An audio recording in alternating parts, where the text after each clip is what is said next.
Hi everyone. Today we're having an interview with Ada Pasternak, an amazing musician. Ada, we're very happy to have you here today with us. Thank you. So could you please tell us a little bit about yourself? Sure. There's so much to tell. How much time do we have? Well, I come from a family of musicians. We immigrated to New York from Moscow. Okay. And when I was 6 years old, and my mom's older sister taught me how to play violin. And so I was classically trained from 6 to 16. And that was basically like the majority of my life. Just a lot of violin training and practicing and competitions and all this stuff. And by the time I was 16, I was performing as a soloist with professional orchestras. And it was, that's amazing. Yeah. And of course, playing violin is very challenging. I'm sure you had to face a lot of hardships. So can you tell us a little bit about how did you arrive to the point you are at right now with your skills and your knowledge, and what challenges did you face and how did you deal with them? Yeah, that's a great question. I'd say the biggest challenge that I've overcome, and I'm still overcoming in some ways, is tendinitis and back pain from playing, because it's such a physical activity. A lot of people don't realize that violin could be demanding for the body. So to do this is not natural, hours every day. And when I was growing up, nobody told me to do certain stretches or to watch my posture. So I was just practicing all day, and I didn't realize how important it was to take care of your body as a kid, unless you're told, you don't think about it. So I ended up really hurting my body. So when I was 16, I got to a point where I was in so much pain that I had to quit. So I didn't play violin at all for 2.5 years. Oh wow. Yeah.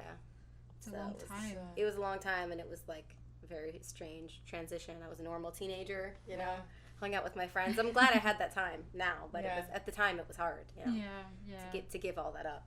Obviously, this kind of experience might have been very traumatizing. So what did you carry out of this experience? To just always take care of your body and your mind. Always take it slowly. If you feel like you need a break, take a break. A lot of times I was too scared to say anything, or I was confused. I'm like, oh, it'll be fine. I'll just keep playing. But if you're feeling pain or if you're feeling anxiety, or you have to take a break and take care of yourself. What do you think? How does music impact people around you? How does it change the world, in your personal opinion? Oh my gosh, it's the universal language.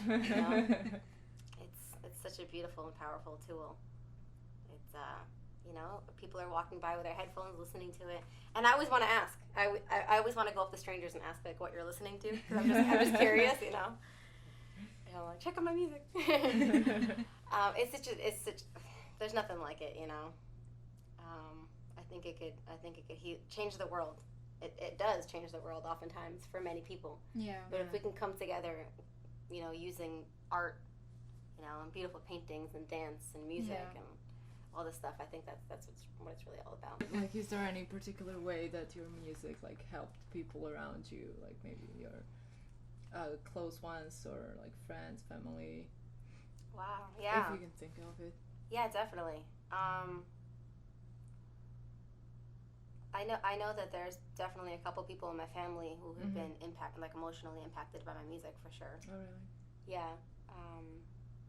Which is very special, It's one thing when somebody messages you on Instagram or YouTube, somebody from Mexico or wherever says, "Hey, I love your music. It's amazing." But it's like when somebody in your family is like, your song really touched me, made me cry, or helped me get through my week. It's like, oh my gosh. Yeah, that's amazing. It's like medicine to the soul. Such a gift. Yeah. So I get, people often tell me they come to my shows or they message me on social media and they tell me that their music has made an impact or been life-changing for them, and I'm just like, oh my god. I've made it. It's incredible. Yeah. How can you improve the world, change the world with your music? Do you think about it, or I do think about it. Yeah, I think everybody has something to say, and everybody could make a difference if they just speak up.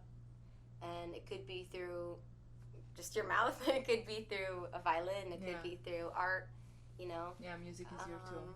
But I think it's important to be open and honest and vulnerable, and human.